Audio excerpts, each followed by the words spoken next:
Então, a pergunta que vamos resolver hoje é: por que a maioria dos homens indianos tem essa barriga protuberante? As mulheres indianas também estão ficando com a região do abdômen maior. Por que isso acontece e o que pode ser feito a respeito? Quando eu clinicava, uma boa parte dos meus pacientes vinha da Índia e o motivo de procurarem atendimento era eliminar essa gordura abdominal. Mas não é apenas gordura abdominal.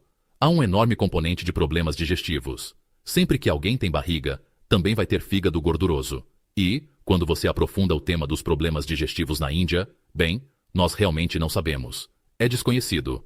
Provavelmente é estresse, é falta de exercício, mas estão ignorando o babo. Qual é o elefante na sala? Vamos mergulhar nesse assunto agora mesmo. Se você entende a palavra onívoro, isso é uma dieta específica que envolve produtos de origem vegetal e também animal, como carnes. Depois você tem a palavra herbívoro, que come plantas. E se olharmos para um gorila, que é um herbívoro, e que passa o dia inteiro pastando para obter alimento suficiente, ele sempre tem uma barriga enorme e protuberante, às vezes até mais larga do que os ombros.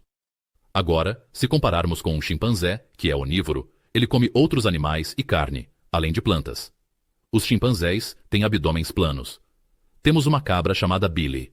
Karen ficou fora por alguns dias. Então eu estava cuidando das cabras, e notei que o bebê Billy tinha uma barriga enorme e protuberante, e fiquei preocupado. Então levei o Billy no meu carro por mais de 1 hora até o veterinário para ver o que havia de errado. E o veterinário deu uma olhada no Billy e disse: "Isso é normal. Cabras devem ter barriga." E eu fiquei tipo: "Ah, ok, eu não fazia ideia. Então, o que está acontecendo ali? E como isso é semelhante aos humanos?" Bem, em uma situação de herbívoro, eles estão fermentando fibra, mas na verdade são os micróbios no intestino. E assim, o animal obtém sua proteína a partir das bactérias que comem a fibra.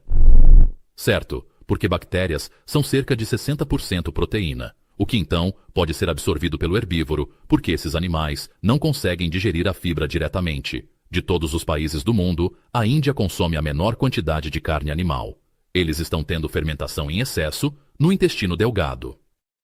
E existe uma condição chamada SIBO, supercrescimento bacteriano do intestino delgado, e essa é uma situação em que você tem fermentação no lugar errado, porque você tem o estômago, depois esse longo intestino, delgado, e então o intestino grosso. A maneira como deveria funcionar é que você deveria digerir a fibra no intestino grosso. Se você olhar a história do que um indiano comia há 5.000 anos, há 100 anos, eles não eram grandes consumidores de carne. No entanto, comiam carne aqui e ali, e ocasionalmente comiam cabra e ovelha, mas não boi. Na dieta atual, os 3 ingredientes principais que estão em praticamente todos os ultraprocessados são o açúcar. Isto é xarope de glicose. Certo, então nem é açúcar de cana de verdade, é açúcar sintético. E então, você tem aqui os óleos de sementes, altamente industriais, processados, altamente inflamatórios. E então, claro, temos os amidos na forma de maltodextrina. Amido alimentar. Não estamos falando de batatas. Nem mesmo estamos falando de arroz não refinado. Estamos falando de amidos refinados. Então temos tudo isso na dieta deles. Especialmente quando alguém não tem dinheiro e não pode pagar por alimentos de maior qualidade.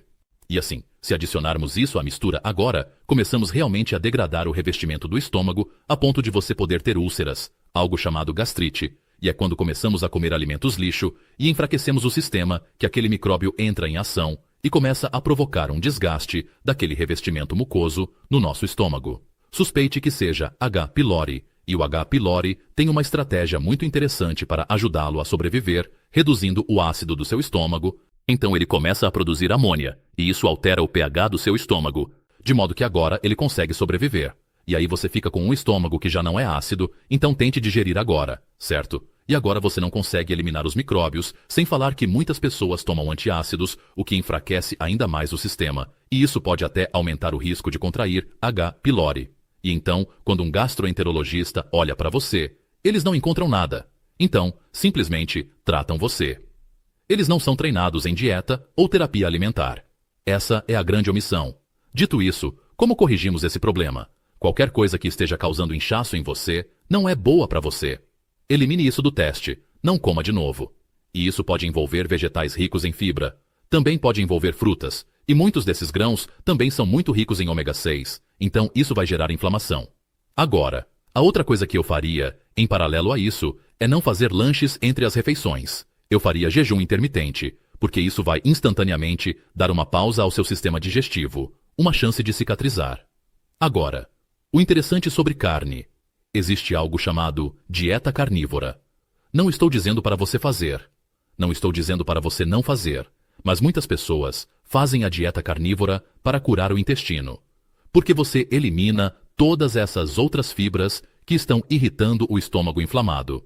A carne é carregada de glutamina, que sela o intestino.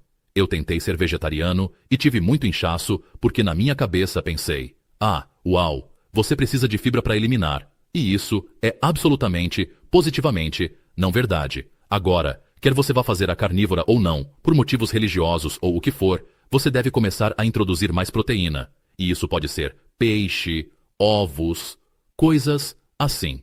E, normalmente, proteína animal é muito mais fácil de digerir.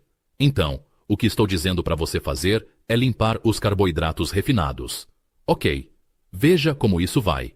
E, se você ainda estiver com inchaço, terá que começar a eliminar alguns desses outros alimentos. Há mais algumas coisas que eu recomendaria. Um remédio é chamado betaína hidroclorídrica. A única vez que eu não a tomaria é se você tiver uma úlcera ou gastrite. Ela vai aumentar o ácido no seu estômago. E então, quando você toma essa betaína hidroclorídrica, você toma, talvez 5 ou 6 de uma vez antes de comer, seu estômago vai começar a se sentir cada vez melhor porque você está restabelecendo aquele pH. Assim, quando você comer, se houver patógenos ali, eles serão mortos. E então, não vão acabar no seu intestino delgado e começar a fermentar e causar todos esses outros problemas. Então, acho que este é um começo muito bom para virar o jogo, mas para um entendimento mais detalhado do sistema digestivo e o que fazer em várias situações, eu coloquei isso bem aqui. Confira.